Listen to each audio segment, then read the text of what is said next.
Hey, I'll see you on tour in Las Vegas, Chicago, and Grand Rapids. In Chicago, it's stand-up and a live panel show. Go to jimmydore.com for a link for tickets, and make sure you go to jimmydore.com. Joe, we have a special guest with us, the author of this book, Matt Kennard. It's called The Racket. He is a co-founder and chief investigator at Declassified UK, a news outlet investigating British foreign policy. He was a fellow and then director at the Center for Investigative Journalism in London. His books include Irregular Army, Silent Coup, How Corporations Overthrew Democracy, and the newly released second edition of The Racket, A Rogue Reporter versus the American Empire. Welcome to the show, Matt Kennard. Welcome back. Thanks for having me back. I just want to, here's a quote about your book from Julian Assange. The Racket is an engaging insider's account of how the United States has spent the past 70 years constructing an intricate web of economic control across the globe. Let me just read a little bit from the, now I have to admit, I haven't read the book yet, but I have read the foreword and the introduction, and I'm going to read this book. So I'm going to start tonight. It is fascinating. So let me just, it says the public, this is Chris Hedges wrote the foreword. He says the public perception of the American empire, at least to those within the United States who have never seen the empire dominate and exploit the wretched of the earth, is radically different from reality. These manufactured illusions, ones Joseph Conrad wrote so precisely about, posit that the empire is a force for good. The empire, we are told, fosters democracy and liberty. It spreads the benefits of Western civilization. These are deceptions repeated ad nauseum by a compliant media and mouthed by politicians, academics, and the powerful, but they are lies, as all of us who have spent years reporting overseas understand. In the late stage of empire, which we're in, the image sold to a gullible public begins to entrance the mandarins of empire. They make decisions based not on reality, but on their distorted vision of reality, one colored by their own propaganda. Matt refers to this as the racket. Blinded by hubris and power, they come to believe their deceptions, propelling the empire towards collective suicide. They retreat into a fantasy where hard and unpleasant facts are no longer intrude. They replace diplomacy, multilateralism, and politics with unilateral threats and the blunt instrument of war. They become the pure-blind architects of their own destruction. So we're seeing this happen, play out with everywhere, from Libya to Iraq to right now Ukraine. And I'll finish with this. The public, bombarded with war propaganda, cheers on their self-immolation. It revels in the despicable beauty of the U.S. military prowess. It speaks in the thought-terminating cliches spewed out by mass culture and mass media. It imbibes the illusion of omnipotence and wallows in self-adulation. The mantra of the militarized state is national security. If every discussion begins with a question of national security, every answer includes force or a threat of force. The preoccupation with internal and external threats divides the world into friend and foe, good and evil. And boy, and people who watch this show know exactly that that's true. We've been living through this, as we reported, starting with the Iraq War, Libya, Ukraine, Syria. And so, Matt, tell me about what did you want to get across in this book? Well, you know, the name of the book, The Racket, it comes from a speech given by a Major General Smedley Butler, who died the most decorated Marine in U.S. history. And he was a guy who signed up for the Marines in 1898 for the Spanish-American War when he was 16. And he fought in all, and that's seen as the moment when America became an overseas empire. There's arguments about it because you could say America's always been an empire because it's always been expanding from the moment it was founded. But he fought in all the wars of the period in Central America when there were sort of 5 interventions in Honduras, just one example, from 1910 to 1920, invasion of Haiti in 1915. He fought in China. And then at some stage, he came to a realization that he'd been fighting for a lie. He'd been told that he was fighting for national security reasons, to protect America, but he actually says, I realized I wasn't fighting for them. I was fighting for Brown Brothers Bank in New York. And he said, what I was a high class muscle man for big business. Al Capone could only operate in 4 districts. I operated on 4 continents. My racket operated on 4 continents. So and he uses the term the racket. And that's kind of what I wanted to get across, is that the American empire is a vicious and exploitative system that sucks resources and wealth from around the world in the interests of American corporate power. And we're taught all these illusions that Chris Hedges alludes to are just all fakes to bring the population along with them. They're opium of the people. It's tell them, oh, we're all about freedom and democracy and human rights, when in fact it's all decisions are made basically in the interests of US corporate power. And we need, and the other thing is that most of this book was reported when I was at the Financial Times. So I was in the belly of the beast twice because I was working at the Financial Times in Washington. And I saw that you basically couldn't write anything about this at all in the mainstream media. You can't. It's impossible. So you have the most powerful empire in the history of the world in terms of the military prowess. It's the governing dynamic that governs international affairs, and yet you can't mention it in the mainstream media. You can't get a job if you want to write about this in a rational way. You can talk about Chinese imperialism or Russian imperialism, but you can't talk about American imperialism. So we've got this whole silent system that governs the world in an extremely nefarious way that can't be mentioned. So the book goes along that. And as Chris says, the system is collapsing now. I mean, the American empire was at its height after the Second World War, and it's kind of been in decline ever since. But the decline has accelerated massively now, and it's lashing out because it's also got a problem in that it's economically struggling, but it has got this incredible military power. So it has a comparative advantage, and I think going forward it will start using that much more because they want to use their comparative advantage to. I think the next war is going to be on China. So here's that famous quote that you alluded to from Smedley Butler. War is a racket. It always has been. It is possibly the oldest, easily the most profitable, surely the most vicious. It is the only one international in scope. It is the only one in which the profits are reckoned in dollars and the losses in lives. So, and it's only a handful of people who really know what these wars are about. So when you say that you're not allowed to report on the real cause of the wars, like we turn on CNN, Fox News, MSNBC, we pick up the New York Times, the Washington Post, and they'll never tell you the truth about the Ukraine war for sure. They always start the story in the third act, which is when Putin invaded Ukraine.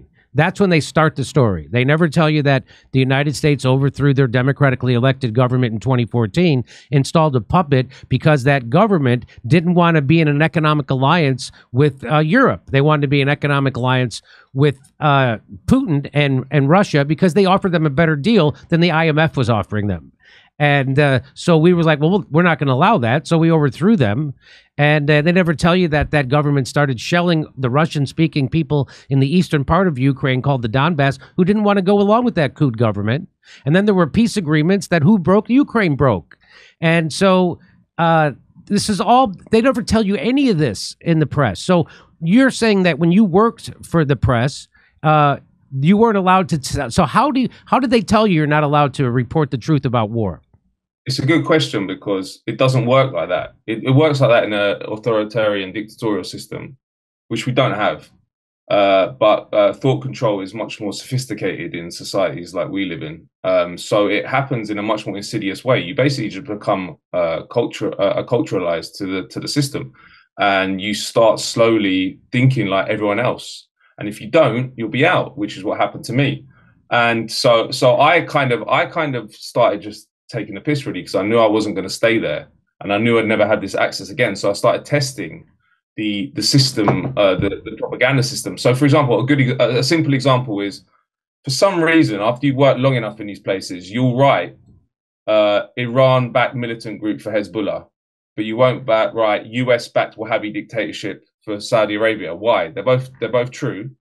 So I started putting in those prefixes that you're not allowed to put in, or just get sort of brainwashed out of your head, and they would actually be taken out. They'd be excised if you kept them in now. And if you talk to most journalists on the inside, they don't think that they're part of a propaganda system. They think they can write what they want. But I would say to them, they can write what they want because the proprietors like what they write. And if you start writing something different, you'll be out the door, which is what happened to me. And as you say, the whole system operates on different dynamics than we're told. We're told they operate on ideals. And this has been at the heart of American myths from time immemorial. And same with Britain, you know, no country goes abroad and says, we want to take your resources and we don't care how many people we kill to do it. They always dress it up in nice theories about bringing wonderful benefits to the population. It's all rubbish. And actually, I saw it on the inside because I was at the FT in Washington when in Obama's second term.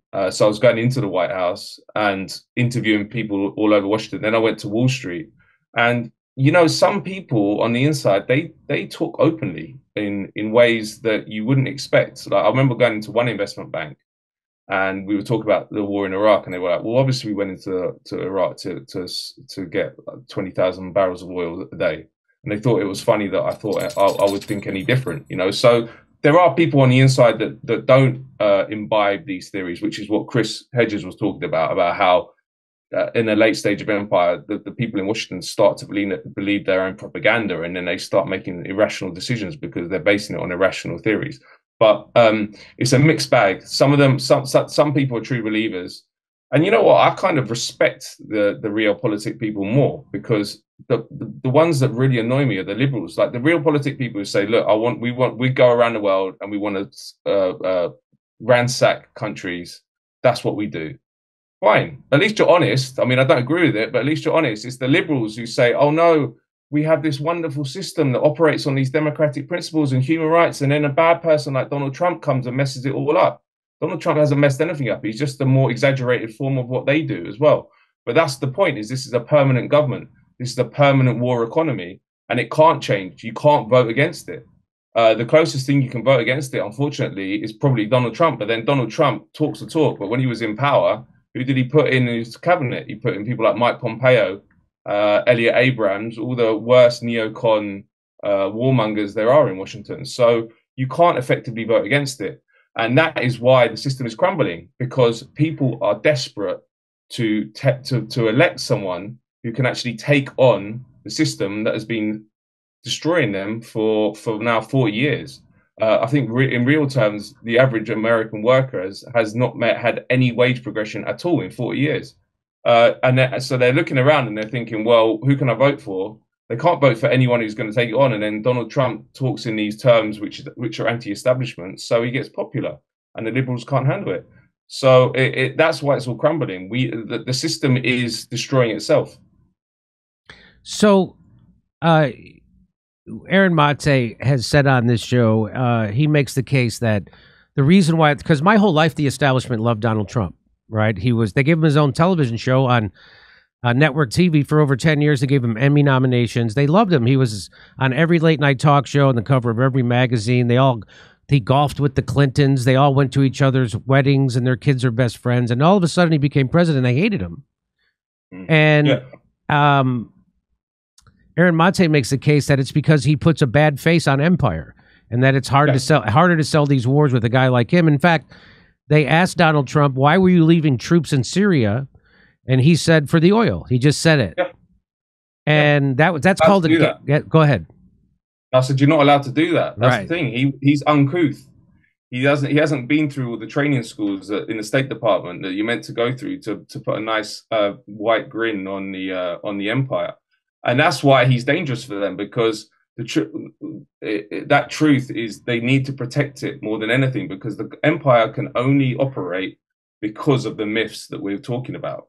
If people understood how the system really worked, they'd revolt the next day. If the media covered it, they'd have to close the whole thing down within a week, which is why they let the free press operate as it does. Because how the media operates is, and it's a beautiful way of propagandizing the public, they do the odd good scandalous story and celebrate themselves, but it's all frost stories. It's all stuff on the top of the system. If you start going into the system and really revealing how it works, nuts and bolts, you end up where Julian Assange was, which is in Belmarsh maximum security prison. And that's kind of why they allow the free press to operate, because there's a famous quote from a politician here called Tony Benn who said, if voting changed anything, then make it illegal. And it's the same with the free press. If the New York Times actually did journalism which threatened the system, they'd shut it down tomorrow. They're allowed to operate because they give the facade of democracy and freedom, but they don't ever tamper with the system itself. I often say that the American people are the most propagandized people in the world, and they don't know it. Like, so in China, they know they're getting propagandized. In the old Soviet Union, they knew it was propaganda. But that's the big difference here in the United States. People actually think they're getting the news when they turn on their TV or pick up the newspaper. That's the most effective form of propaganda, right? 100%. And if people and also the two-party system operates in the same way. It's a beautiful system because the oligarchy controls both parties, and yet people go out and vote and think they're voting against they can vote for one thing or the other when in fact they're voting for the same thing. So it gives the illusion of democracy, but actually you're just solidifying and enforcing an oligarchy, and that's why the two-party system is so precious to the establishment in the US and also here in Britain. You see it with the Labour Party now. We just changed governments and we're basically just doing the same thing.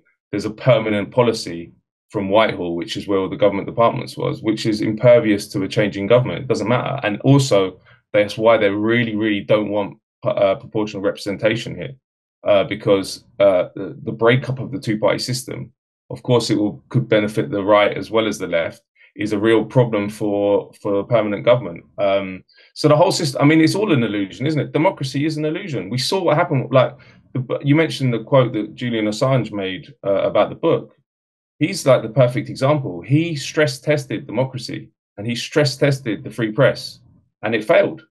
He had 5 years of his life taken out and put in Belmarsh Maximum Security Prison, which is called Britain's Guantanamo. Before that, he was 7 years in the Ecuadorian embassy. What had he done? He published truthful information which showed how the US empire worked on a scale that had never been done before. He should have been celebrated by anyone who believes in democracy, by anyone who wants to understand how the powers that be operate and what they do in our name. But it was the opposite. He was hammered by the media itself because he exposed not just the US empire, exposed them. Because that's what they're meant to do. And they can get away with it if they don't have a Julian Assange showing them up. But as soon as he did, they turned on him and became the biggest vehicles for the information war, which was fought against him by the CIA and other dark interests. So, yeah, I mean, I actually think the whole system is breaking apart as well. Because Donald Trump, again, is a sign that it's breaking apart. Because as you say, he's not going to tamper with the system, but he's not what they want. He's not the face that they want. They want some generic liberal Harvard graduate who's going to say the right things and make people think that America is a force for good, and then they can carry on doing all the nefarious stuff they do in the background. It's exactly the same here. We had it with Jeremy Corbyn. You know, Jeremy Corbyn was something different on the left, and he was genuinely something different. He really would have tampered with the system, and he was destroyed by the establishment and the media and the military and the intelligence services. And what was really interesting about Jeremy Corbyn was that he again showed up what the two-party system is about, because the main people that persecuted him and destroyed his chances of becoming prime minister were the Labour Party itself, because the Labour Party itself is set up to absorb and neutralise the left. And when actually a real left had a chance of becoming prime minister on a Labour ticket, they destroyed him. And he would have been prime minister if it wasn't for that. So it's interesting. But as I say, the fact that Jeremy Corbyn got to where he did here, the fact that Donald Trump's rising against the deep state in the United States is a sign. I mean, Donald Trump's policies are awful, but that it's definitely not. He's definitely not Washington's favorite, is he? So it's definitely not going the way they want, and we're probably going to see a real breakdown in a lot of our political system. And I also think that a lot of the people that operate in the shadows to guide our political systems are going to have to come out of the shadows, because they can't stay there anymore. And they did it with Jeremy Corbyn. You had intelligence officials from MI5 and MI6 briefing against him in the media, stuff they really don't want to have to do, but they had to do it because the situation got so critical.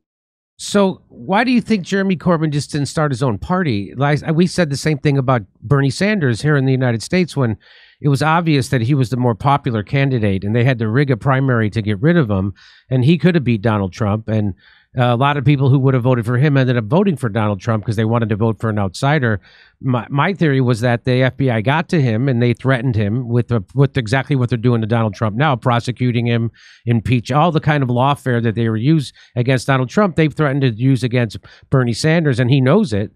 And so he's a bigger coward than Donald Trump. So he just tucked his tail and folded back into the establishment pro-war, anti-worker party. So answer that. That's my first question. Why didn't Jeremy Corbyn just start a new party?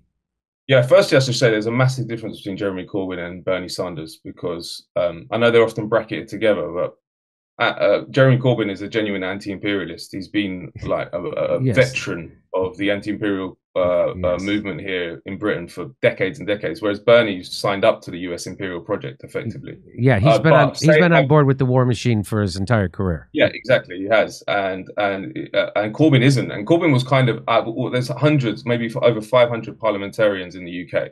I think that he was the biggest nightmare for the establishment here and in the United States, Jeremy Corbyn. So I don't know how that happened. And actually, funnily enough, Mike Pompeo, when he was Secretary of State in 2019, 6 months before the UK election, came to London and was recorded saying privately, "We will do our level best." This is the United States government to stop Jeremy Corbyn getting elected. So clear interference in our political system, but we didn't get any real media outrage over that. Whereas all these confected scandals about Russian influence were everywhere. But anyway, to answer your question about Corbyn, it's a good question. And I think he maybe should have, but he's also a Labour man. You know, he's been in the party since I think he was 15, and he believes in the parliamentary system. I don't share that belief, but he does. So I think that he's got a history and a perspective, which means that it wasn't ever going to happen. And there is a new left party here called the Workers' Party, and there's also the Greens, who got 4 or 5 seats in the election. And the Greens are pretty good on most stuff. They're not as good as the Greens in the United States, actually. Jill Stein is much more radical, but unfortunately, she's compromised. But go ahead. Is she? Go on, tell me. Yes, it's not. You know, I don't want to punch down on them, but they're completely infiltrated by the intelligence community, and that was very clear in the last election. And but I mean, and now they're pretending they can't even get on the ballot in New York.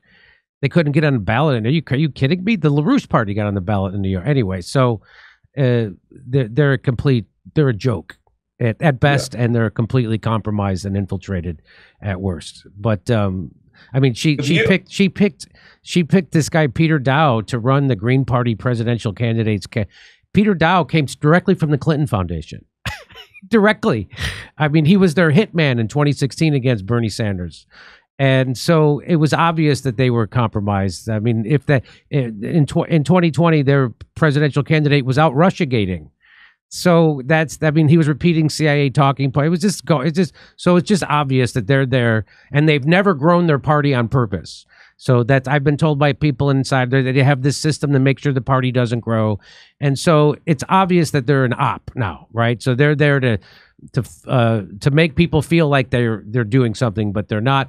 And it just like I tell people, when you have people like Bernie Sanders or AOC or Rashida Tlaib or Jamal Bowman inside the Democratic Party get elected as progressives who are going to fight, that's actually worse, because what it does is it gives people the false hope that there is somebody inside government actually fighting for you when they're not, that one of the parties is actually going to be on your side, and they're not.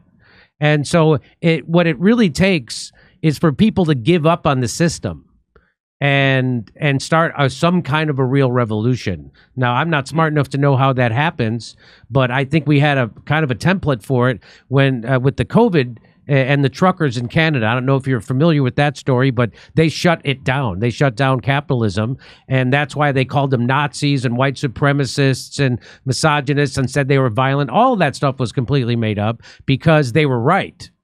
And they were against authoritarianism, which is exactly what that COVID policy was. And so if we could get something like that, if the truckers could come together with the farmers are doing all kinds of protests in Europe. So farmers, truckers, and workers of all stripes could organize along class lines, which is why all these policies of today, like all the the LGBTQ issues, meaning around the trans issues. Those are there meant to divide us and keep us fighting over things that aren't important, like bathroom spaces and things like that. Not that they aren't important, but they're certainly divisive, and they keep us blaming each other. They report every story in a way that makes us blame our neighbor instead of blaming the oligarchs that actually run everything, right? And they're using climate change to do the exact same thing. They're using the guise of fighting climate change to keep us fighting each other and divided, and to implement authoritarian policies. Meanwhile, they're never going to ban private jet travel, which is why all their solutions are garbage. But anyway, I forget what my question was. Do you remember what it was?